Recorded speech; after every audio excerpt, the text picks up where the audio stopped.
제가 여름 특집 시사자키를 맡기로 한 뒤에 저희 구독자분들 대상으로 설문조사를 좀 했습니다. 대도서관이 인터뷰했으면 하는 사람, 그리고 여러분들이 시사자키를 통해 만나고 싶은 정치인 또는 인물이 누군지 하는 거였는데요. 그 조사 결과 현역 국회의원 가운데 1위를 한 분이 바로 지금 제 옆자리에 나와 계십니다. 주인공은 바로 더불어민주당의 표창원 의원님이십니다. 안녕하세요. 안녕하세요. 네, 지금 유튜브로 라이브 방송도 진행 중에 있거든요. 네. 카메라를 통해서 인사 한번 부탁드리겠습니다. 아, 저쪽인가요? 안녕하십니까. 유튜버 여러분 반갑습니다. 표창원입니다. 네. 아, 혹시 의원님은 제가 누군지 아셨습니까? 아, 사실은 몰랐고요. 그죠. 많은 분들이 생소해 하실 수밖에 없어요. 예, 지금. 근데 제가 찾아보니까 네. 뭐 게임 관련 뭐 이시라 그래서 네. 제 아들이 고1이거든요. 아, 그래요? 예, 물어봤더니 바로 알던데요. 아주 유명하신 분이라고. 네. 젊은 층에서는 조금 알고 계신데 아, 네. 이제 아무래도 좀 나이가 있으시면 네. 저를 기점으로 저를 안다 모른다가 약간 신세대랑 구세대로 나뉘는 그런 농담입니다. 제가 9세대였군요. 네. 자, 방송 보고 계신 분들 채팅창에 표창원 의원님께 궁금했던 점 많이 질문해 주십시오. 단문 50원, 장문 100원의 유료 문자 샵 1212로 주셔도 좋습니다. 이번 기회에 제가 여쭤봐 드릴게요. 자, 많은 분들이 의원님께서 방송에 나와주셨으면 하셨어요. 설문조사 결과 정치인 가운데 두 번째로 뽑히셨어요. 아, 예. 첫 번째가 문재인 대통령이었습니다. 네. 소감을 좀 간단히 말씀해 주시죠. 너무 얼떨떨하고요. 네. 영광이면서도 혹시 이게 그 좋아서가 아니라 네. 뭔가 좀 이렇게 혼내시려거나 이런 이유 때문이지도 않을까 하는 그런 마음도 좀 드네요. 제가 그래서 한번 여쭤봤어요. 네. 채팅방에다가 왜 만나고 싶어 했냐 했더니 이제 아무래도 좀 범죄 프로파일러로 유명하시지 않습니까? 아, 예. 네, 그쪽에 또 많은 분들이 젊은 층에서 관심이 좀 있다 보니까 그쪽에 좀 초점이 좀 있더라고요. 네. 그래서 오늘은 어쩌면 정치인 표창원으로 모신 건 아닐 수도 있습니다. 아, 네. 괜찮습니다. 네. 아, 괜찮으십니까? 네. 자, 설문 내용 보면은 정치인으로서의 의원님을 응원하신 분들도 많지만 사실 의원님의 특별한 이력에 관심을 갖는 분이 좀 많으시더라고요. 정계인 문전의 범죄 심리학자 프로파일러라는 직함으로 대중에게 알려지셨잖아요. 네. 그 점에서 오늘 이 부분에 대한 질문을 좀 위주로 하게 하는 점 좀 미리 의원님께 양해를 좀 구해야 될 것 같습니다. 네. 최근에 추리여행 에세이를 발표하셨어요. 네. 셜록을 찾아서. 예, 예. 여기서 셜록은 제가 아는 그 셜록이 맞습니까? 탐정? 네. 네, 셜록 홈즈 맞습니다. 오호. 제가 게임 중계를 할 때 그 스토리를 갖고 있는 게임을 진행하다 보면 추리력이 필요하거든요. 그 셜록의 추리력. 진짜 부러운데 굉장히 바쁘실 텐데 책은 언제 쓰신 거예요? 사실은 이 책의 소재가 된 여행 네. 그리고 사진 촬영들은 2012년 여름에 행해졌습니다. 오래됐네요. 네, 제가 정치하기 전에 네. 경찰대학 교수 시절에 방학을 이용해서 다녀왔고요.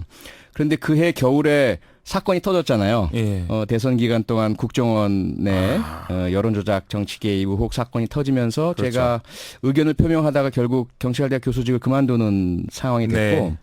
이후에 이제 백수 시절이 좀 길었거든요. 그때 그때 완전 이슈였죠. 그때 이제 그 2012년 여름에 다녀왔던 여행을 토대로 그 모 포털 사이트에서 연재를 제가 했었어요. 네.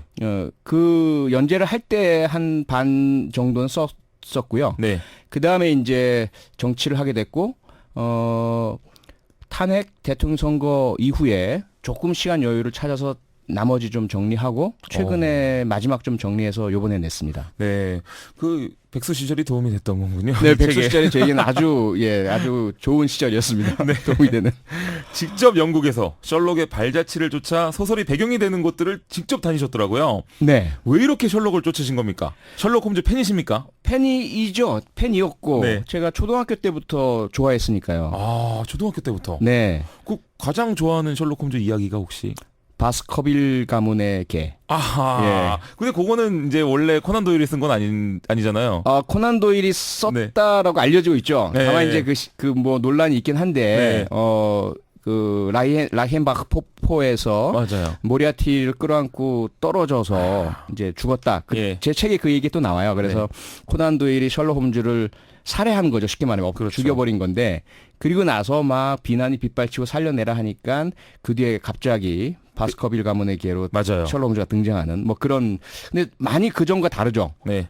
장편이고 분위기가 대단히 좀 어둡고 무겁고 맞아요. 좀 공포 스릴러적인 요소가 많죠. 근데 많은 셜록을 좋아하시는 분들이 그 책을 진짜 좋아하시더라고요. 네. 바스커빌과의 개를. 셜록이 세대도 뛰어넘고 동서양도 넘나들면서 인기를 얻는 이유가 뭐라고 생각하십니까?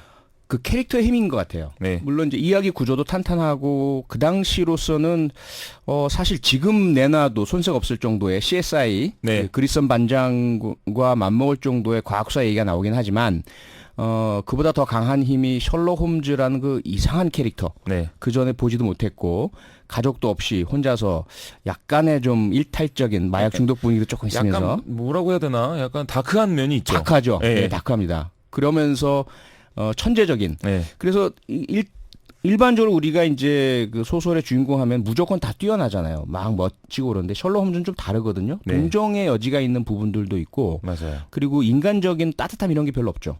그래서 뭔가 이 독특함이 오늘날까지도 그 매력이 식상하지 않는 것 같아요. 맞습니다. 채팅방에서 두나단 이님 등 많은 분들께서 오늘 엔딩곡 샤이니의 셜록인가요? 라고 물으셨네요. 왜냐면 제가 맨날 엔딩곡을 한 곡 선택하거든요. 아, 예. 네. 아마 근데 하지만 오늘 다른 거를 할 수도 있습니다.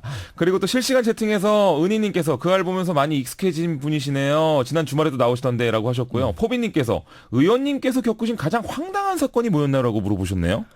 황당한 사건 네. 많은데 예. 지금 막 떠오르는 거는 네. 9살 어린아이를 이용한 절도 사건이었는데요. 9살 어린아이를요? 예. 그러니까 동네 어린아이를 이렇게 유인을 해서 아파트 옥상에서 몸에 줄을 매고는 네. 밑으로 내려가게 한 거예요. 20대 범죄자들이. 진짜 나쁜 그래서 놈들이네요. 네, 그 어린아이를 이제 창이 열려진 나무집이나 베란다로 네. 들어가게 해서 귀중품이나 돈 가져와라 이렇게 시키고 그 어린아이가 적발당하고 검거가 되면 자기들은 그냥 도망가고. 네. 그럼 이 아이는 뭐 형사 미성년자하고 촉법소년도 아니기 때문에 아무런 처벌도 못 받고. 그러니까요. 너무 황당했던 사건을 제가 겪은 적이 있고요. 아, 완전 나쁜 사람들이군요. 네.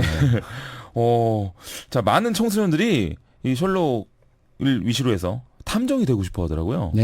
예, 근데 탐정이라는 직업이 현재 우리나라에서는 허가된 직업이 아니라면서요. 불법입니다. 네.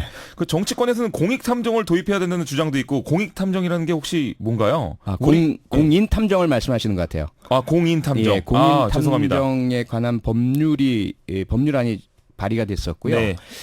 말 그대로 공적으로 인정을 해주는 탐정을 말하거든요. 네. 그래서 지금은 이제 그 신용 정보에 관한 법률에 탐정이라는 용어 자체를 사용하지 못하도록 못을 박아두고 있어요, 우리나라가. 네. 그래서 OECD를 포함한 그 세계 선진국 중에서는 유일하게 탐정을 금지시키고 있는데 이걸 그 금지를 해제할 뿐만 아니라 탐정의 자격 요건 그리고 필수적인 교육 그리고 탐정 공인 절차 이런 것들을 이제 법으로 정하자라는 법안이 제출됐었거든요. 네. 그래서 공인 탐정이라는 그런 용어가 등장을 한 거죠. 아, 그렇군요. 제가 근데 무식하게 공익탐정이라고. 네, 죄송합니다.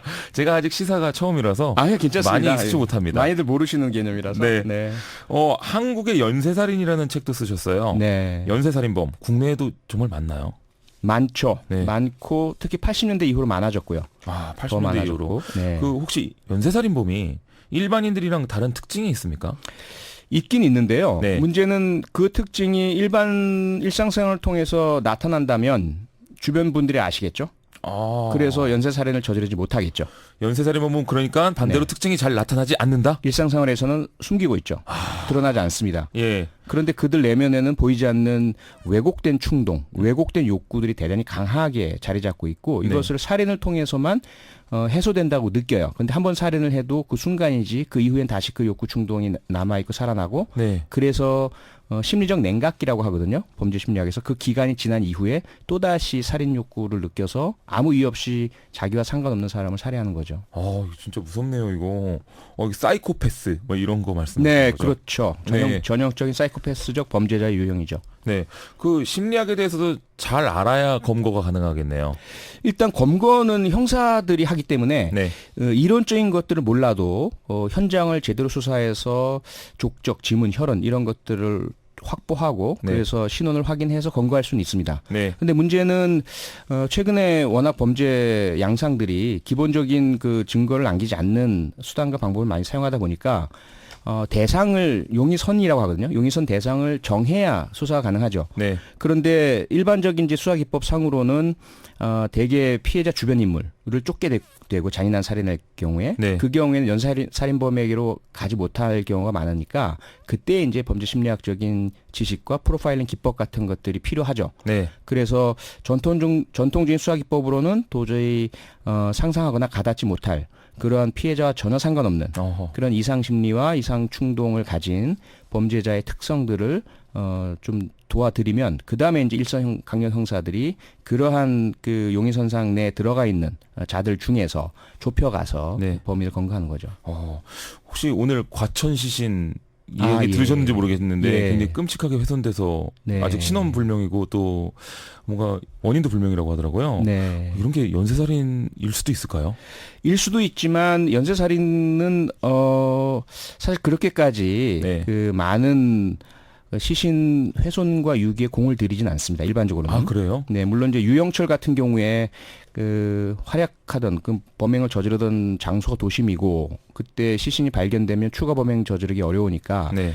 자신의 원룸으로 피해자를 유인해서 살해 이후에 시신을 훼손하고 야산에 안매장 형태로 유기하는 이런 수법을 보였지만 네. 일반적으로는 피해자와 자신과 상관이 없기 때문에 굳이 피해자에게 많은 시간을 들여서 시신을 훼손하고 유기하진 않아요. 어허. 그런데 이런 유형의 시신 유기 훼손, 흔히 과거에 토막이라고 불렸던 네. 이런 사건들은 대부분의 경우는 지인들이죠. 아. 피해자와 잘 알고 있고 예. 그래서 시신이 발견되면 바로 자신이 용의선상에 오르고 검거될 것이다라는 두려움을 가진 자들. 네. 그래서 그 극단적인 두려움이 오랜 시간에 걸쳐서 무서움에도 불구하고 시신을 훼손하게 만들고 그 다음에 유기하게 만드는 그런 그 힘으로 작용을 하죠. 네.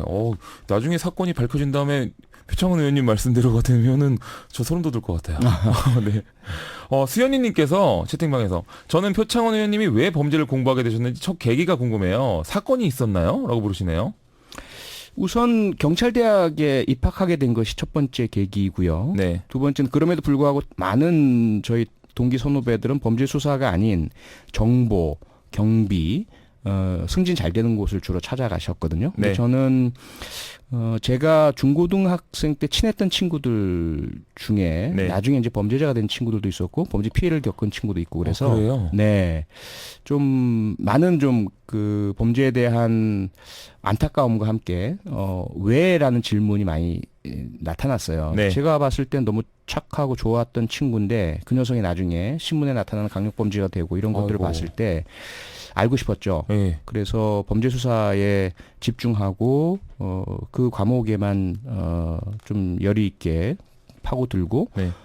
일선에 나갔을 때도 다른 이제 순환 보직을 했어야 할 상황인데도 범죄 수사를 하는 형사에게 보내달라고 요청하고 뭐 그렇게 했었습니다. 네. 삼천이라는 닉네임을 쓰시는 분께서 범죄 심리 저도 공부하고 싶은데 정신적으로 요구되는 조건이 혹시 있나요? 이런 질문도 있네요. 일반적인 공부와 마찬가지죠. 공부라는 것 자체는 다만 범죄 심리, 범죄 수사라는 것은 더더욱이나 한 사람의 그 운명을 결정지을 수 있는 네. 그런 이제 분야다 보니까 무엇보다도 철저한 객관성이 중요하고요. 그리고 서둘러 자신만의 경험을 내세워서 단정하고 네. 결론으로 점프해가는 이러한 부분들을 좀 참아내는 능력이 대단히 중요합니다. 그러네요. 사람이라면은 이제 약간 단정하잖아요. 예, 저만 예. 해도 그런데. 예. 그런 걸 또 참아내는 그 극도의 인내력이 있어야 되는군요. 네.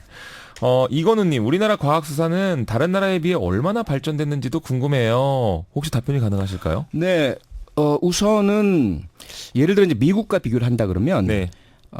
미국의 가장 그 과학수사 수준이 발전되어 있는 곳은 FBI와 네. NYPD, LAPD, 시카고 PD 이런 곳인데 그곳의 과학수사 수준에 못지 않은 그러한 과학수사 수준을 우리는 전국 평균적으로 가지고 있다. 정말이요? 예.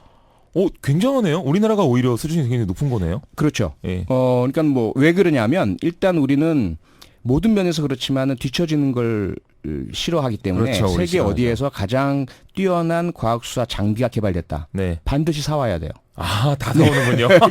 일단 그다음에, 다 쓰지. 네. 예, 시약이 개발이 되었다. 네. 또는 기법이 네. 뭐 발전되었다. 이러면 네. 꼭 경찰관을 파견하든지 불러오든지 해서 다 습득을 합니다. 와. 그걸 갖춰요. 예. 그래서 과학수사 수준에 있어서 우리가 이제는 더 이상 뒤처지지 않는다. 다만 네. 오히려 그러한 기기나 장비나 기법, 지식 또 기술을 갖춘 엘리트 이런 건 뒤처지지 않는데 네.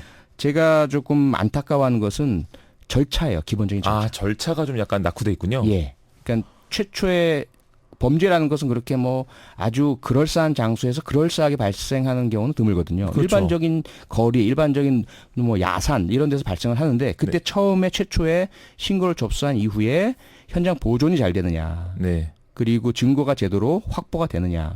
그 이후에 그것을 감식, 감정하는 것들은 이제는 우리가 충분한데 유병헌이라는 사람의 시신도 똑같잖아요. 네. 최초에 그 시신이 사망한 이후에 발견되기까지 얼마나 많은 시간이 걸렸습니까? 그렇죠. 그리고 그 이후에 그 시신에 대한 유전자 감식을 통해서 신원이 확인된 것도 얼마나 오래 걸렸어요. 그 예. 사이에 부패 현상에 대한 의문, 뭐 조작의 의문 이러면서 사건 해결이 어려워졌잖아요. 네. 그러면 그 유병헌이라는 시신의 대퇴부 그에 있는 뼈 안에서 사실은 그 세포를 추출해냈거든요. 아, 그걸 추출하는 거군요. 예, 그래서 그걸 감식을 하고 가족들의 유전자와 비교를 해서 신원을 밝혀냈는데 네. 그 수준과 기술은 세계 최고급이죠. 네. 문제는 절차가 오래 걸려서. 네, 그렇기도 하고 그러다 보니까 국민들이 믿어주질 않으시는 거죠. 예. 여전히 유병헌은 살아있다라고들 말씀들 하시고 그리고 최초에 그 마늘밭에 누워있던 그 시신으로부터 국과수에 이르기까지 절차 과정 이게 투명하게 의심의 여지 없이 기록 관리 보존되어 있지 않다 보니 네. 자꾸 다른 의심이 제기되는 거죠. 아, 그렇군요. 후이제이님께서 표 의원님 나오시니까 꿀잼이네요 하셨네요. 자, 은퇴하시면 추리소설 작가가 되고 싶다고 하셨는데 네. 코난 도일 외에 좋아하는 추리소설 작가가 있으십니까? 아 있죠. 네. 아가사 크리스티도 당연히 좋아하고. 아가사 크리스티. 네. 그리고 아무도 없었다. 네, 최고죠. 예. 그리고 최근에 이제 마이클 코넬리, 마이크 코넬리요? 예, 보쉬 해리 보쉬라는 형사를 주제로 네. 주인공으로 시리즈를 쓰는 작가인데 드라마로도 만들어졌어요. 보쉬라는 드라마. 알아요. 예, 드라마의 그, 보시. 예, 그게 그 그거군요. 원작자가 마이클 코넬리예요. 네. 네. 아, 저도 한번 읽어봐야겠습니다. 읽어보세요. 재밌어요. 추리소설 진짜 좋아하거든요. 저도. 네. 알겠습니다. 아, 너무 정치 아닌 이야기만 해서 의원님께 신뢰가 된 것 같아서 그래서 정치 얘기 좀 하려고 합니다. 네. 괜찮으십니까? 아, 예. 네네. 얼마든지요. 의원님께서 최근에 가장 역점을 두고 있는 법안이 있다면 소개를 좀 해주시죠. 네, 우선 형사소송법 개정안, 검경 수사권 들어보셨죠? 네. 검찰과 경찰 사이에 수사 구조를 이제 개혁하는 그 법안. 그건 진짜 엄청난 거죠. 네, 꼭 네. 좀 통과됐으면 좋겠고, 그 다음에 이제 소방관이나 경찰관 등 위험 직무 종사 공무원들의 부상 질환 등을 공상이나 순직으로 잘 받아들일 수 있도록 공상추정법이라는 법도 발의했고, 그것도 중요한 법이네요. 네, 동물보호법 네, 개정안, 동물보호법. 뭐 이런 부분들 그리고 성폭력 피해자 분들이 네. 명예훼손 소송으로부터 조금 더 보호받을 수 있도록 하는 형법 개정안. 법 하나하나가 다 사실은 제가 너무 네. 간절히 통과를 원하는 법들입니다. 아, 지금 어느 하나 딱 꼽아서 할 게 없을 정도로. 네. 다, 그리고 네, 어린이 안전 그렇습니다. 기본법도 그렇고요. 네. 스소니님께서 국회의원으로서의 최종 목표는 어떤 것입니까? 그리고 또 김민아님께서도 혹시 대통령의 꿈이 있으신가요? 라고 물으셨네요. 아유, 날카로운 질문인데요. 네, 사실은 뭐 대통령의 꿈이 없다면 정치하면 안 되죠. 오호. 예. 네. 여기서 지금 대선 출마를 말씀하시는 건가요? 아닙니다. 그건 아니죠. 네네네. 이게 그 꿈이야 농담입니다. 당연히 가져야 돼. 왜냐하면 네. 공익을 위해서 그 자기 개인의 사생활에 돈을 벌거나 이러자고 사는 건 직업이 아니잖아요. 네. 정치는 국가 사회 전반을 내가 꿈꾸는 방향으로 진전시키겠다. 이것이 정치의 기본 요소니까 그걸 제일 잘 할 수 있는 가장 효과적인 방법이 대통령이 되는 거죠. 네. 당연히 그것은 누구의 꿈이지만 이것을 실제로 그러면 대통령이 될 수 있는 절차를 밟는 것은 또 다른 문제거든요. 네. 근데 아직까지 저는 그럴 수 있는 역량도 안 되고 여건도 안 되고 그렇게 하고 싶은 마음도 아직은 없습니다.